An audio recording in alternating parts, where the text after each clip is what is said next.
Now we will discuss about the next function, that is organizing. Organising function ये भी एक management function का part है. चलो देखेंगे what is organising. Organising is a process of identifying, bringing required resources together. यानी जो जरूरी रिसोर्सेज है, रिसोर्सेज यानी कौन से, सच एज मैन है, मनी है, मटेरियल है, मशीन्स है, इसको एक साथ लाना, उसको आइडेंटिफाई करके एक साथ लाना, गैदर करना, उसको बोलते हैं ऑर्गेनाइजिंग. तो ये जो है क्या, रॉ मटेरियल के बारे में, मशीन्स के बारे में, मटेरियल के बारे में. वैसे मेथड भी डिसाइड करनी पड़ती है, कौन सा मेथड यूज करने वाले. Then grouping the activity, and कौन कौन से एक्टिविटी ग्रुप करने के हमें, and arranging them properly for achieving objective. यानी ऑब्जेक्टिव अचीव करने के लिए उसको अरेंज करना पड़ता है. ये पूरे प्रोसेस को बोलते हैं ऑर्गेनाइजिंग. यानी सब रिसोर्सेस गैदर करना, मेथड्स कौन सा यूज करेंगे वो डिसाइड करना, देन ग्रुप करना, अरेंजमेंट करना, ये सब ऑर्गेनाइजिंग का मीनिंग है. देन डेफिनेशन देखेंगे according to Koontz and O'Donnell. Organisation involve grouping of activity necessary. जो एक्टिविटी नेसेसरी उसका ग्रुप करो, किस लिए, टू अकम्प्लिश गोल. यानी गोल अचीव करने के लिए हम लोग को एक्टिविटी ग्रुपिंग करनी पड़ती है, एक साथ लानी पड़ती है, कोऑर्डिनेट करनी पड़ती है, एंड उसके साथ प्लान करना पड़ता है, and assignment of this activity to appropriate department. And जितने भी एप्रोप्रिएट डिपार्टमेंट है उनको एक्टिविटी असाइन करना, असाइन यानी प्रोवाइड करना, देना, डेलीगेट करना वो एक्टिविटी अलग अलग डिपार्टमेंट को.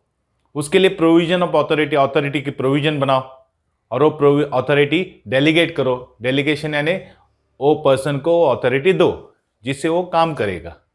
एंड ये सब अथॉरिटी जो दी है जो राइट पर्सन को, उसको कोऑर्डिनेशन करो. यानी कोऑर्डिनेशन करके, डेलीगेशन ऑफ अथॉरिटी करके, एप्रोप्रिएट डिपार्टमेंट को उनके एक्टिविटी असाइन करने के बाद जितने भी एक्टिविटी है ग्रुपिंग करना, इसको ही बोलते हैं ऑर्गेनाइजेशन. ये था meaning and definition of the organizing. Now we will see the importance of the organizing. Organizing से क्या बेनिफिट होते हैं. तो पहला बेनिफिट है facilitate administrative as well as operation. यानी हमारा एडमिनिस्ट्रेटिव वर्क है, ऑपरेशनल वर्क है, वो इजीली पॉसिबल होता है बिकॉज ऑफ ऑर्गेनाइजिंग. देखो organizing process lead to identify. Organize करते समय पहले हम लोग आइडेंटिफाई करते हैं कौन सा एक्टिविटी प्रॉपर है, then to group the activity, वो एक्टिविटी ग्रुप करते.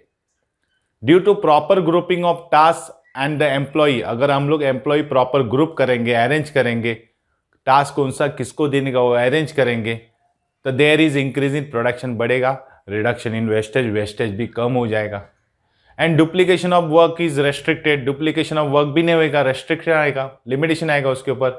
यानी इफेक्टिव डेलीगेशन बिकम पॉसिबल. और हम लोग इफेक्टिव डेलीगेशन कर देंगे. डेलीगेशन यानी एक दूसरे को काम प्रॉपर देंगे, इससे administrative work and operational work possible होएगा. नेक्स्ट है, नेक्स्ट इंपॉर्टेंट है second, bring specialisation. Organisational structure is a network of relationship. इसका नेटवर्क है, स्ट्रक्चर का पूरा नेटवर्क है. किससे रिलेशन है, in which work is divided into units and department में हम लोग डिवाइड करते हैं. तो वर्क डिवाइड हो जाएगा तो डेफिनेटली स्पेशलाइजेशन आएगा. तो this division of work help in bringing specialization in various activity of the organization. Organization के वेरियस एक्टिविटीज में स्पेशलाइजेशन आएगा. और आपको मालूम है स्पेशलाइजेशन क्या होता है, स्पेशलाइजेशन क्या होता है, तो स्पेशलाइजेशन इन एक्टिविटी में रहेगा. तो लीड्स टू मतलब उसका परिणाम क्या है, increase in organizational efficiency. Organization की एफिशिएंसी बढ़ेगी, एफिशिएंसी यानी वर्कर लोग की कैपेसिटी बढ़ेगी, प्रोडक्शन बढ़ेगा, क्वालिटी वर्क्स आएगा. तो ऑर्गेनाइजेशन से स्पेशलाइजेशन आता है. नेक्स्ट इंपॉर्टेंट है डिफाइन द जॉब प्रॉपरली. अगर ऑर्गेनाइजिंग से का क्या होता है, जॉब प्रॉपरली डिफाइन होता है, क्योंकि ऑर्गेनाइजेशन में ही बोला गया है ऑर्गेनाइज करते समय हम लोग ग्रुपिंग करते हैं एक्टिविटी. तो राइट पर्सन को राइट जॉब देंगे तो डेफिनेटली जॉब कैसा होएगा, प्रॉपरली कंप्लीट हो जाएगा. तो organizational structure help in putting right man on a right job which can be done by selecting people for various department according to their qualification, skill and experience. यानी उनके qualification, skill, experience को देख के हम लोग various department में अलग अलग पीपल सिलेक्ट करते हैं. राइट पर्सन को राइट जॉब देते हैं। इससे क्या बेनिफिट होता है? This is helping in defining the job properly define होता है and which clarify the role of every person. हर आदमी का रोल क्लेरिफाई होता है कि उसको क्या करने का है, क्या नहीं करने का है।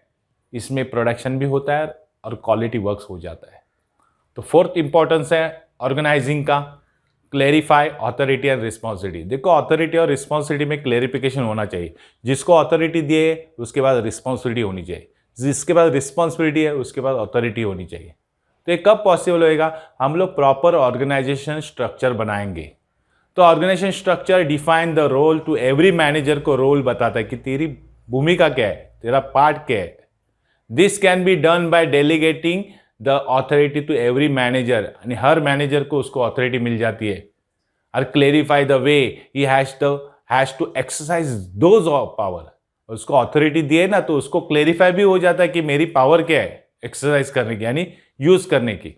सो that misuse of power does not take place. तो पावर का मिस यूज नहीं होएगा। वेल डिफाइंड जॉब रहेगा एंड रिस्पॉन्सिबिलिटी रहेगी तो इससे क्या बेनिफिट होता है? Help in bringing efficiency into manager working. Manager के वर्किंग में एफिशिएंसी बढ़ेगी and this help in increasing productivity भी बढ़ जाएगी। Next important, fifth, establish coordination. This function help in establishing coordination among the different department of the organization. Organization के different department में coordination develop करती है कौन सा? Organising function. कोऑर्डिनेशन यानी एक दूसरे से इंटरलिंक, कनेक्टेड। तो ऑर्गेनाइजिंग फंक्शन क्या फैसिलिटेट करते हैं? तो कोऑर्डिनेशन जनरेट होता है किसमें? अलग अलग डिपार्टमेंट में। It clear cut relationship among position and ensure mutual cooperation among the individual. यानी इससे क्या क्रिएट होता है? क्लियर कट रिलेशन बन जाता है कि position and ensure mutual cooperation among the individual. Individual में कॉपरेशन की म्यूचुअल अंडरस्टैंडिंग हो जाती है, उन लोग की पोजीशन में एक रिलेशन निर्माण होता है। सो कोऑर्डिनेशन और साइंक्रोनाइजेशन।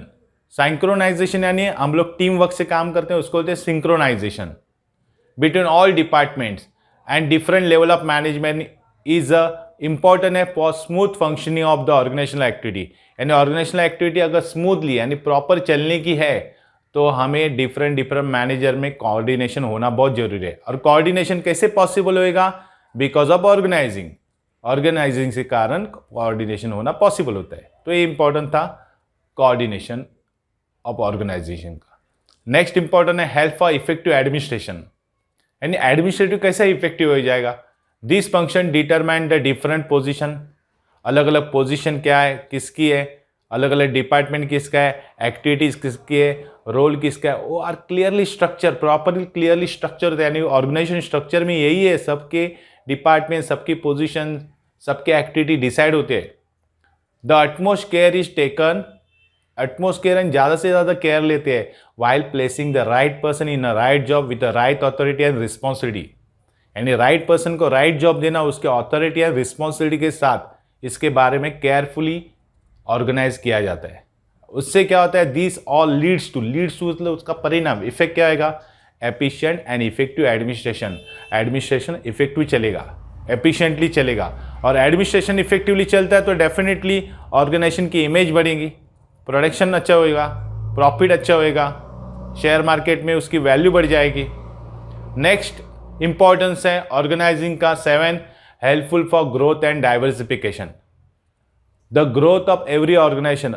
हर ऑर्गेनाइजेशन का ग्रोथ किसके ऊपर डिपेंड है? Depend on its smooth and efficient functioning. उसकी काम करने की जो क्षमता है स्मूथ है, फ्लो उनका स्मूथली चलता रहता है, तो उसकी ऑर्गेनाइजेशन की ग्रोथ भी उसके ऊपर डिपेंड रहती है। इसलिए clearly define role and responsibility, coordination among all level of management personal यानी सब मैनेजमेंट पर्सनल में coordination, responsibility, role clearly define होना चाहिए कि तेरा काम क्या है, तेरी रिस्पॉन्सिबिलिटी क्या है, तो किससे कोऑर्डिनेट करना चाहिए, सबको मालूम होना चाहिए।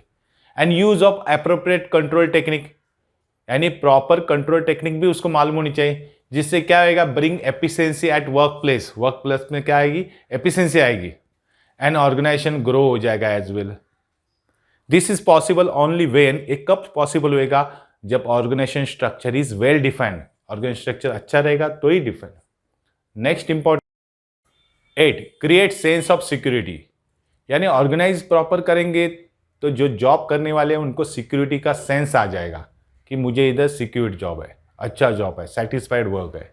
सो ऑर्गेनाइजेशन स्ट्रक्चर ऐसा रहता है कि क्लेरिफाई करता है जॉब पोजीशन, तुम्हारा जॉब की पोजीशन क्या है। It clearly state the duties and responsibility of the every person, हर आदमी की रिस्पॉन्सिबिलिटी एंड ड्यूटीज के बारे में क्लियरली बताते हैं।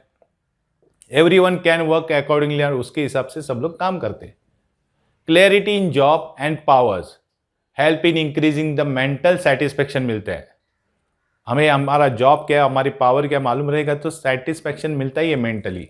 And it create the sense of security among the employ के बीच में क्या आएगी, सिक्योरिटी आएगी, उसको लगेगा कि मेरा जॉब सिक्योर्ड है। नेक्स्ट इंपॉर्टेंट है scope for innovation, organizing function clearly role and activity to be perform. Organization का काम ये है कि सबकी रोल, सबका जॉब, सबकी एक्टिविटी क्लियरली डिफाइन करना।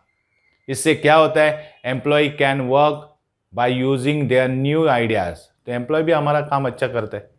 This provide enough space to manager के लिए इनफ स्पेस मिल जाता है to develop talent and flourish the knowledge, उसका नॉलेज भी बढ़ जाता है उसके कारण। तो इस यहाँ पे ऑर्गेनाइजिंग इनोवेशन का भी काम करता है।